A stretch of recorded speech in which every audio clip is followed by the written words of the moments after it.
So hindi ata makita yung masyadong masilaw kaso hindi ko napupukusan, kaya ngayon ko siya napukusan mga kamanoy. Ang sabi nung agent ko, sabi ni ma'am na mas mainam na mag-stay nga dito muna sa Kuwait kaysa umuwi ng Pilipinas.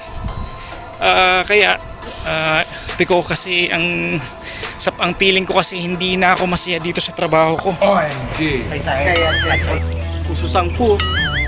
कस्तो छ कस्तो छ ठीक छ राम्रो छ Apa kabar ma? Ay, alhamdulillah baik. Malaso. Assalamualaikum abad.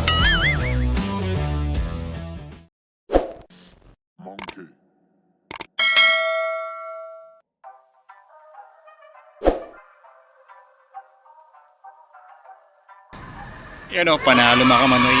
Yon panalo. Yes yo. Aplikante din ako mga kamanoy pa Canada, no? Kaya sa mga aplikante dyan pa Canada, maybe check nyo yung mga other videos ko.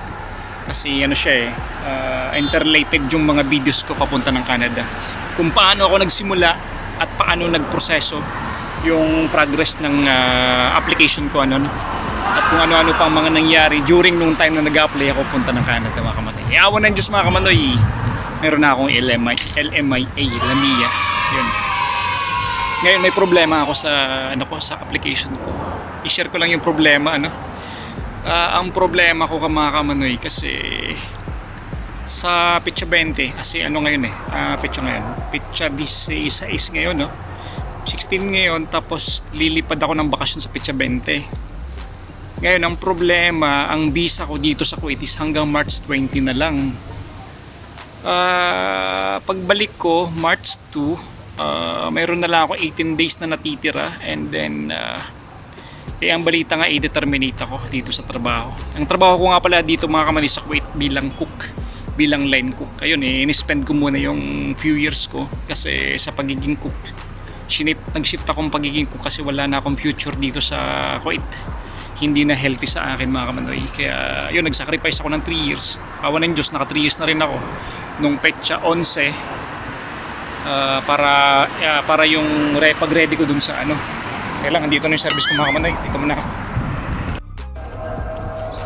Yun na nga mga kamanoy, na pending tayo kagabi saan na ba tayo? Nakalimutan ko na. Naglalakad ako ngayon papasok na mga kamanoy. About sa visa, hanggang March 20 na lang yung visa ko.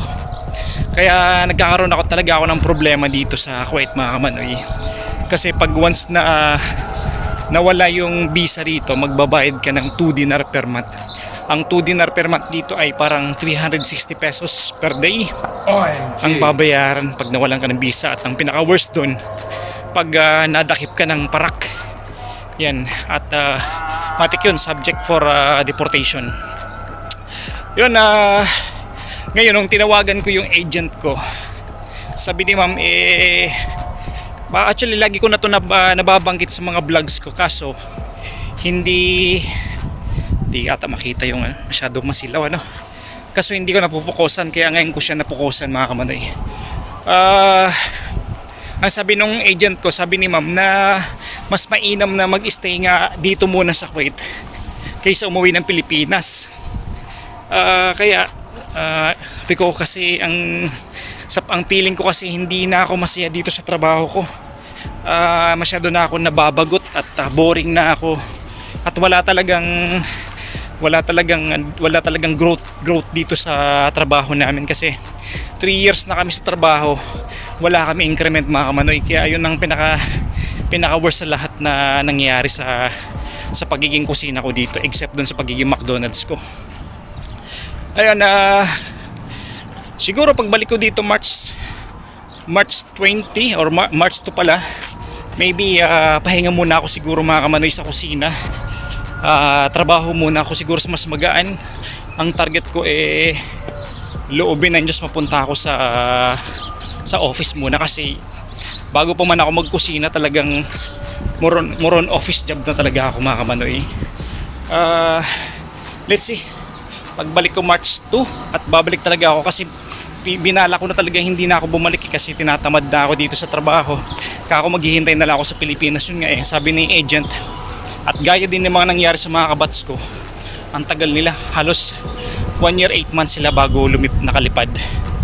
Kaya ayun, pinag-clarify ko muna, kaya sa mga katulad ko na aplikante na nasa ibang bansa, wag kayong uwi ng Pilipinas kasi nga masyadong mabagal ang proseso sa Pilipinas. Maraming pinagdadaanan, mga dokumento, kung ano pa man ng mga inter-agency na mga approval sa Pilipinas. Alam nyo naman sa Pilipinas, ang gobyerno, ewan ko kung anong nangyayari, ba't napakabagal ng mga solusyon.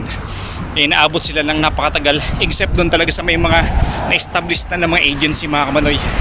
Pero pag talaga yung agency is bago pa lang, katulad ng sa amin lalo na, talagang natatagalan. Ayun, kaya maybe balik muna ako, tapos apply muna ako ng ibang trabaho, maybe office job, kahit na mababa uli yung offer. Basta makapagpahinga muna siguro ako bago sumabak uli sa rush na tindahan na pupuntahan ko sa British Columbia, Victoria Islands. Kaya andito na ako sa trabaho, mga kamanoy. Out muna ako, and hopefully tingnan natin kung ang problema ko ngayon about sa papunta ng Canada masolusyonan in a few months at makalipad ng maagap. Alright, ayan ang tindahan namin, mga kamanoy. Eto, yan, may logo na yellow. Yan. Lobby ng Diyos, after few months wala tayo dito sa worst na restaurant na Padmaran. Alright, panalo